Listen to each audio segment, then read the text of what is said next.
الشیطان الرجیم بسم اللہ الرحمن الرحیم الحمد للہ رب العالمین وصلی اللہ علی سیدنا محمد وآلہ الطیبین الطاہرین اللہم صلی علی محمد وآل محمد۔ سوال 389 سے شروع کرنا ہے آج کا درس۔ تو اس میں پوچھ رہے ہیں کہ گاڑی، کشتی اور ریل گاڑی میں اگر کوئی شخص نماز پڑھنا چاہ رہا ہے تو اس کی نماز کا کیا حکم ہوگا۔ تو اگر یہ چیزیں سکون کی حالت میں ہوں تو نماز پڑھنے میں کوئی حرج نہیں ہے، لیکن اگر یہ حرکت میں ہوں اور اس قدر تیز حرکت کریں کہ نمازی کے بدن میں ٹھہراؤ نہ رہے تو پھر جو ہے نمازی کی جو نماز ہے وہ درست شمار نہیں ہوگی۔ اس کے بعد تیسری شرط ہے کہ جس جگہ انسان نماز پڑھ رہا ہو وہاں نماز کو مکمل کرنے کا احتمال ہو۔ تو سوال 390 میں کہہ رہے ہیں کہ اگر انسان رجاء کی نیت سے ایسی جگہ نماز پڑھ رہا ہو جہاں اسے اطمینان ہو کہ بارش یا لوگوں کی بھیڑ کی وجہ سے نماز پوری نہیں کر سکے گا تو اس کی نماز کا کیا حکم ہے۔ تو اس صورت میں اگر اتفاق سے وہاں نماز پوری پڑھ لے تو اس کی نماز درست ہے، ورنہ جب نہیں پڑھ سکے گا تو نماز باطل شمار ہوگی۔ اس کے بعد سوال 391 کہ اگر کوئی شخص ایسی جگہ نماز پڑھ رہا ہے کہ جہاں ٹھہرنا حرام ہو، مثلا کسی مخدوش چھت کے نیچے جو ان قریب گرنے والی ہو، تو اس کے نیچے اگر نماز پڑھ رہا ہے تو اس کی نماز کا کیا حکم ہے۔ تو کہہ رہے ہیں کہ اس کی نماز درست ہے اگرچہ وہ گناہگار شمار ہوگا کہ اس نے اپنی جان کی حفاظت کا جو وجوب تھا اس کی خلاف ورزی کی ہوئی ہے۔ اس کے بعد چوتھی شرط کہ ایسی جگہ نماز پڑھے انسان کہ جہاں تمام واجبات ادا کرنے کی قدرت رکھتا ہو۔ تو سوال 392 میں پوچھ رہے ہیں کہ اگر انسان ایسی چھت کے نیچے نماز پڑھے کہ جس کے نیچے ہونے کی وجہ سے سیدھا کھڑا نہ ہو سکے، یا اتنی تنگ جگہ پر نماز پڑھے کہ جہاں رکوع اور سجود کی گنجائش نہ ہو تو اس کی نماز کا کیا حکم ہوگا۔ تو کہہ رہے ہیں کہ ایسی جگہ پر نماز جو ہے وہ نہیں پڑھنی چاہیے، اس طرح نہیں کرنا چاہیے۔ اس کے بعد سوال 393 کہ اگر انسان مجبوری کی حالت میں ایسی جگہ نماز پڑھے جہاں سیدھا کھڑا ہونا ممکن نہ ہو تو اس کی نماز کا کیا حکم ہے۔ تو کہہ رہے ہیں کہ اس صورت میں ضروری ہے کہ انسان بیٹھ کر نماز پڑھے، اور اگر رکوع اور سجدہ کرنا بھی ممکن نہ ہو تو پھر اشارے سے رکوع اور سجدہ ادا کرے گا، کیونکہ یہ مجبوری کی صورت ہے۔ تو مجبوری کی صورت میں جو عام طور پر رکوع اور سجود ہیں وہ معاف ہو جائیں گے، اور اشارے والے رکوع اور سجود یہ انجام دے گا۔ پانچویں شرط اس کی یہ ہے کہ نماز پڑھنے کی جگہ اگر نجس ہو تو وہ نجاست اس کے لباس اور بدن تک سرایت نہ کرے۔ تو نجس اگر ہے تو سرایت کرنے والی نجاست نہ ہو مکان کی۔ تو سوال 394 میں پوچھ رہے ہیں کہ اگر نماز پڑھنے کی جگہ نجس ہو جائے تو کیا حکم ہے۔ تو اس کے جواب میں کہتے ہیں کہ یہاں ہمارے پاس 3 صورتیں ہیں۔ پہلی صورت یہ ہے کہ اگر نجس جگہ اتنی مرطوب ہے کہ رطوبت جو ہے نماز پڑھنے والے کے بدن یا لباس تک پہنچنے لگ جائے گی تو جسم یا لباس کے نجس ہونے کی وجہ سے اس کی نماز باطل ہوگی۔ تو ایسی رطوبت ہے جو سرایت کرنے والی ہے، ایسی تری ہے نجس جگہ پر کہ جو اس کے کپڑوں یا بدن کی طرف سرایت کر جائے گی تو پھر اس کے بدن اور کپڑے نجس ہو جائیں گے، تو بدن اور کپڑوں کی نجاست کی وجہ سے اس کی نماز باطل شمار ہوگی۔ اور اگر نجس جگہ خشک ہے اور سجدہ میں پیشانی رکھنے کی جگہ پاک ہے تو اس صورت میں نماز صحیح شمار ہوگی، کیونکہ اس کا بدن اور لباس جو ہے وہ پاک ہی ہیں، نجس نہیں ہوئے، اور سجدہ کرنے کی جگہ بھی پاک ہے، تو یہی کافی ہے نماز کے درست ہونے کے لیے۔ تیسری صورت ہے کہ اگر پیشانی رکھنے کی جگہ بھی نجس ہو تو چاہے خشک جگہ ہو یا مرطوب ہو، تری اس پہ ہو، ہر 2 صورت میں نماز باطل ہے۔ ہاں احتیاط مستحب ہے کہ نماز کی جگہ بالکل ہی نجس نہ ہو، اگر یعنی یہ بہتر ہے کہ پوری جس جگہ انسان نماز پڑھ رہا ہے ساری کی ساری جگہ جو ہے وہ پاک ہونی چاہیے، لیکن پیشانی رکھنے کی جگہ میں واجب ہے، ضروری ہے کہ وہ پاک ہونی چاہیے۔ اگر وہ نجس ہوئی تو نماز جو ہے وہ باطل شمار ہوگی۔ لیکن باقی جگہ اگر نجس ہے لیکن اس میں سرایت کرنے والی تری نہیں ہے نجاست میں تو پھر بھی جو ہے وہ نماز صحیح شمار ہوگی۔ اس کے بعد چھٹی شرط ہے کہ احتیاط واجب کی بنا پر خاتون مرد سے آگے یا اس کے مساوی کھڑے ہو کر نماز نہ پڑھے۔ تو سوال 395 میں پوچھ رہے ہیں کہ کیا مرد اور خاتون ایک ہی صف میں اکٹھے نماز پڑھ سکتے ہیں؟ تو جواب میں کہہ رہے ہیں کہ احتیاط لازم کی بنا پر ضروری ہے کہ عورت مرد سے کم از کم اتنا پیچھے کھڑی ہو کہ حالت سجدہ میں خاتون کی جو سجدہ گاہ ہے وہ مرد کے 2 زانوں کے برابر ہو یا اس سے پیچھے ہو، تو ایسی صورت میں دونوں کی نماز صحیح شمار ہوگی۔ سوال 396 میں کہہ رہے ہیں کہ اگر خاتون مرد کے برابر یا آگے نماز پڑھ رہی ہو تو کیا حکم ہے؟ تو اگر خاتون کی نماز کے وقت مرد جو ہے وہ حالت نماز میں نہ ہو تو خاتون کی نماز صحیح ہے، لیکن اگر دونوں نماز میں ہوں، چاہے ایک کی پہلی رکعت ہے اور دوسرے کی آخری رکعت ہی ہے، تب بھی احتیاط واجب کی بنا پر دونوں کی جو ہے وہ نماز باطل شمار ہوگی۔ چند ایک صورتیں ذکر کرنی ہیں، ان کے علاوہ جو ہے وہ دونوں کی نماز باطل شمار ہوگی، کیونکہ خاتون جو ہے وہ مرد کے برابر تھی یا اس سے آگے کھڑی ہوئی تھی۔ تو دونوں جب نماز میں ہوں گے تو دونوں کی نماز باطل ہوگی سوائے چند ایک صورتوں کے۔ تو سوال 397 میں وہی پوچھ رہے ہیں کہ وہ کون سی صورتیں ہیں کہ جہاں خاتون مرد کے اگر برابر کھڑی ہو یا اس سے آگے نماز پڑھ رہی ہو تو دونوں کی نماز صحیح شمار ہوگی۔ تو وہ ہمارے پاس کل 5 صورتیں ہیں کہ جن میں نماز صحیح شمار ہوتی ہے، چاہے خاتون برابر کھڑی ہو یا آگے کھڑی ہو مرد سے۔ پہلی صورت یہ ہے کہ جب دونوں کے درمیان 4.5 میٹر کا فاصلہ ہو، تو چاہے دونوں برابر کھڑے ہوں یا خاتون آگے ہو، دونوں صورتوں میں جو ہے وہ دونوں کی نماز صحیح شمار ہوگی۔ دوسری صورت یہ ہے کہ جب دونوں کے درمیان کوئی چیز حائل موجود ہو، چاہے دیکھنے سے وہ مانع ہو، دیکھنے سے رکاوٹ بن رہی ہو یا دیکھنے میں رکاوٹ نہ ہو، مثلا شیشہ وغیرہ لگا ہوا ہے تو نظر آ رہا ہے طرف میں لیکن درمیان میں وہ حائل ہے، رکاوٹ والی چیز ہے کہ جس کے اوپر سے نہیں عام طور پر کوئی گزر سکتا، تو ایسی کوئی چیز ہے دونوں کے درمیان تو یہ بھی جو ہے وہ نماز کو درست کرانے کے لیے وسیلہ بن سکتی ہے، اس سے بھی نماز دونوں کی درست ہوگی۔ تیسری صورت یہ ہے کہ جب دونوں کی نماز کی جگہ اس طرح علیحدہ ہو کہ آگے پیچھے یا برابر ہونا صدق کی نہ کرتا ہو، یہ دیکھنے والا یہ نہ کہے کہ یہ دونوں برابر کھڑے ہیں یا خاتون مرد سے آگے کھڑی ہے، یعنی دونوں کی جو ہے وہ جگہ مختلف ہے، ایک جگہ نہ ہو۔ مثلا جو ہے وہ خاتون اونچی جگہ پر ہے اور مرد جو ہے وہ نیچے والی جگہ پہ کہیں کھڑا ہوا ہے، تو دونوں کا مقام ایک نہیں شمار ہو رہا۔ تو جب دونوں کا مقام علیحدہ علیحدہ شمار ہو رہا ہے تو اب چاہے خاتون آگے ہو برابر ہو کوئی مسئلہ نہیں ہے۔ اس کے بعد چوتھی صورت یہ ہے کہ جب کوئی مجبوری ہو جائے کہ مثلا وقت بالکل تنگ ہے، 4 رکعت نماز پڑھنے کا مثلا وقت ہے یا 8 کا وہی ظہر اور عصر کا، اور مثلا جگہ بھی نہیں ہے مرد اور خاتون کے پاس سوائے اس کے کہ دونوں برابر کھڑے ہوں یا خاتون آگے کھڑی ہو مثلا، تو اس صورت میں پھر جو ہے وہ مجبوری کی صورت میں نماز صحیح شمار ہوگی دونوں کی۔ 5ویں صورت یہ ہے کہ جب مکہ مکرمہ میں رش ہو اور نماز اکٹھی پڑھنی پڑ جائے تو اس صورت میں بھی جو ہے وہ دونوں کی نماز صحیح شمار ہوگی، خاتون کی بھی اور مرد کی نماز بھی، دونوں کی نماز صحیح شمار ہوگی۔ اس کے بعد سوال 398 کہ اگر ایک خاتون اپنے مثلا جو ہے وہ بیٹھے یا مرد اپنی جو ہے وہ بیٹھے کے ساتھ اکٹھے نماز جو ہے وہ پڑھ رہے ہوں، خاتون جو ہے وہ مثلا اپنا جو ہے وہ بیٹا اس کا ساتھ کھڑا ہے یا مرد جو ہے وہ اپنی بیٹی کے ساتھ جو ہے وہ نماز پڑھ رہا ہے، تو بھی نماز جو ہے وہ باطل والا بطلان والا حکم آئے گا اس کے ساتھ یا نہیں آئے گا؟ تو مثلا جو ہے وہ نہ محرم نہیں ہے، محرم جو ہے وہ اکٹھے نماز پڑھ رہے ہیں، تو مثلا بہن بھائی پڑھ رہے ہیں یا جو ہے والدہ اور بچہ اس کا بیٹا اس کا وہ پڑھ رہے ہیں، والد اور اس کی بیٹی نماز پڑھ رہے ہیں اکٹھے، تو بھی نماز باطل ہوگی۔ تو کہہ رہے ہیں کہ احتیاط واجب کی بنا پر تب بھی نماز باطل ہوگی، چاہے پڑھنے والے محرم ہوں یا نہ محرم ہوں۔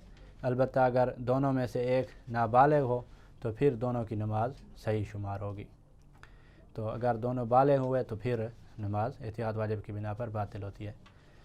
اس کے بعد 7ویں شرط 7ویں شرط میں کہہ رہے ہیں کہ نماز پڑھنے والے کی پیشانی رکھنے کی جو جگہ ہے یہ 2 زانوں اور پاؤں کی جو انگلیاں رکھنے کی جگہ ہے اس سے 4 ملی ہوئی انگلیوں سے اونچی اور نیچی اگر ہو تو جو ہے اس میں جو ہے وہ کیا احکام ہوں گے.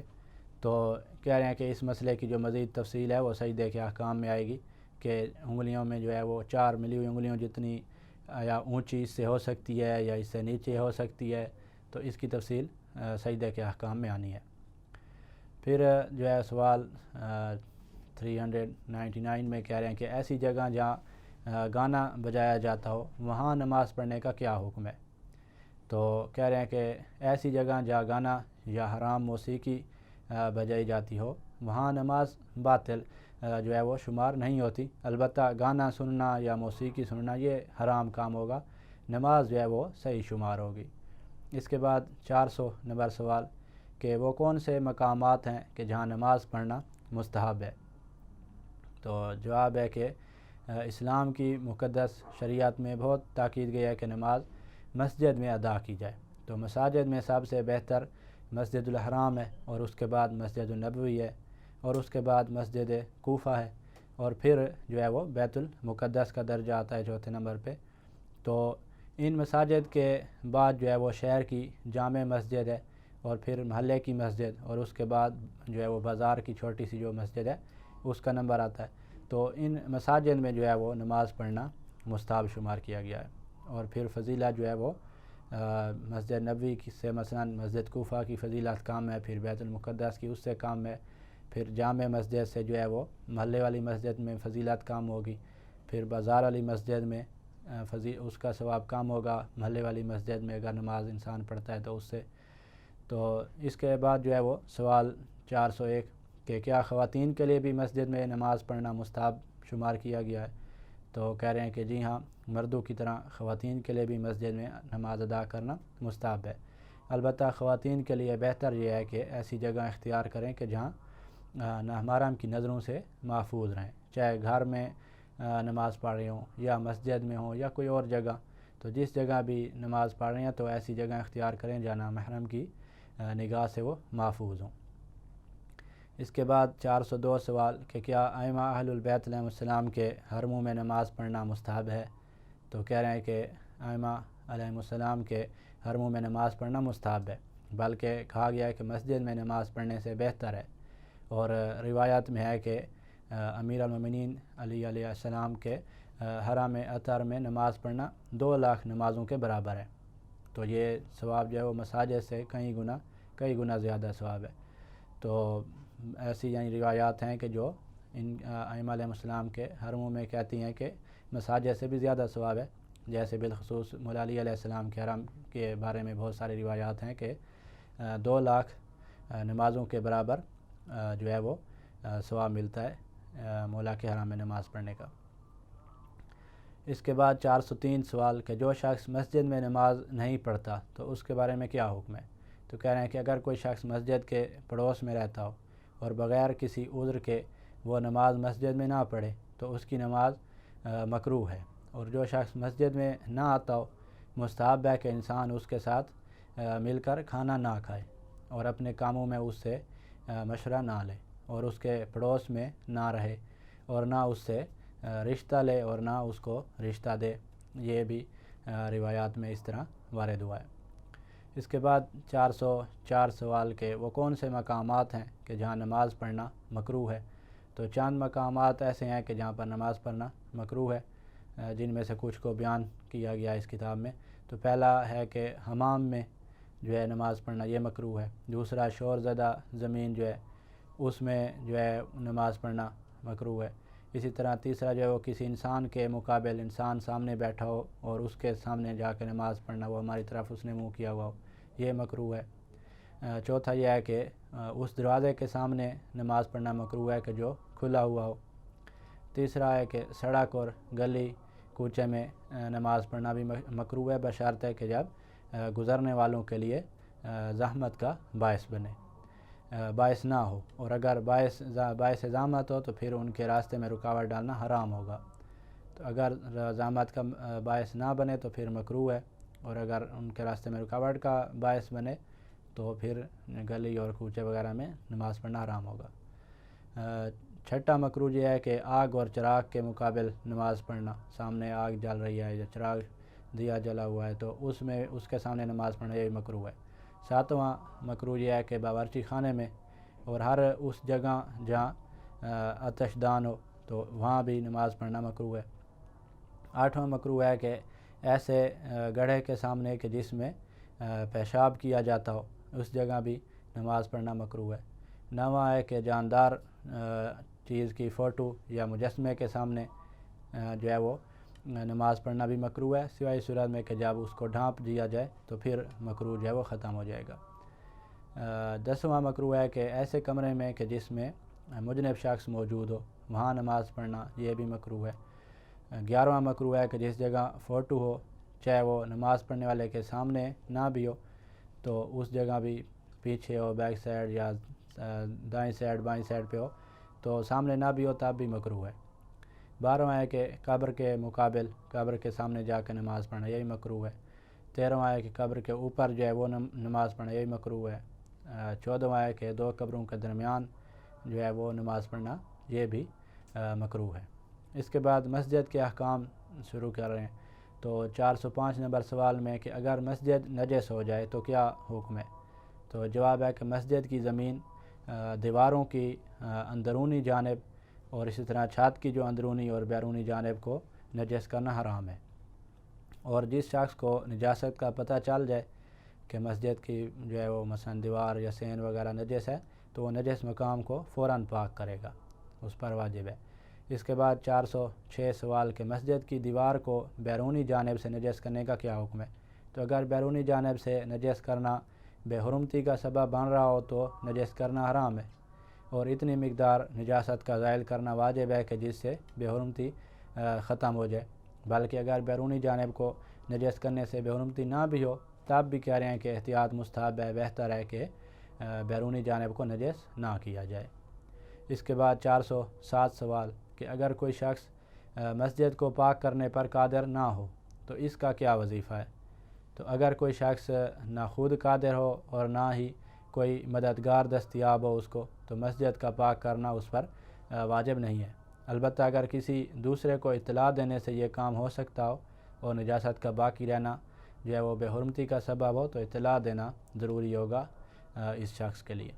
اس کے بعد 408 سوال کہ اگر مسجد غصب ہو جائے اور اس جگہ گھر وغیرہ بنایا جائے تو اب وہ جگہ نجس مثلا ہو جائے تو پاک کرنا ہوگا یا نہیں؟ تو کہہ رہے ہیں کہ اگر مسجد کے آثار اس طرح ختم ہو جائیں کہ اس جگہ کو اب مسجد نہ کہا جائے تو نہ کہا جا رہا ہو تو اب پاک کرنا واجب نہیں ہوگا، اور اسی طرح نجس کرنا بھی حرام نہیں ہوگا۔ اس کے بعد 409 سوال کہ اگر مسجد کی چٹائی یا کارپیٹ وغیرہ نجس ہو جائے تو اس کا کیا حکم ہے؟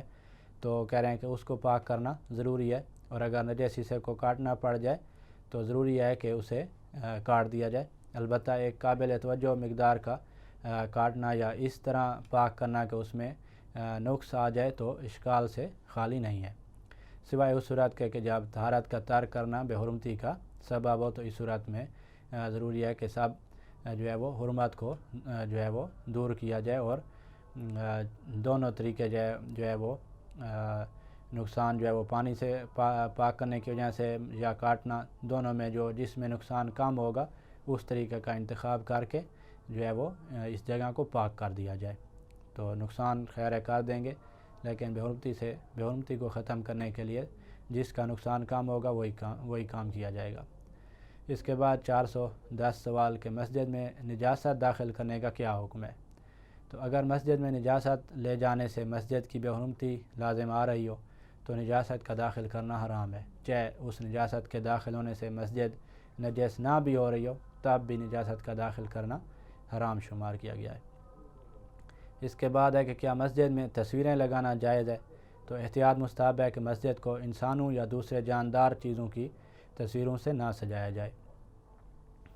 اس کے بعد 412 سوال کیا مسجد کی اشیاء مثلا دروازے وغیرہ کھڑکیاں وغیرہ یہ بیچنا جائز ہے؟ تو کہہ رہے ہیں کہ مسجد کے دروازوں کھڑکیوں اور دوسری اشیاء کا بیچنا حرام ہے، اور اگر مسجد ٹوٹ پھوٹ رہی ہے تو تب بھی ضروری ہے کہ ان اشیاء کو اسی میں استعمال کیا جائے، اور اگر اسی مسجد کے کام نہ آ رہی ہوں تو کسی دوسری مسجد میں استعمال کیا جائے، ورنہ ان کو بیچ کر جو حاصل ہونے والا پیسہ ہے اس سے جو ہے وہ مثلا اسی مسجد پر لگایا جائے، اور اگر اس پر لگانا ممکن نہ ہو تو کسی دوسری مسجد پر پھر لگایا جائے۔ اس کے بعد انشاءاللہ اگلے درس میں بیان کریں گے۔ والحمدللہ رب العالمین۔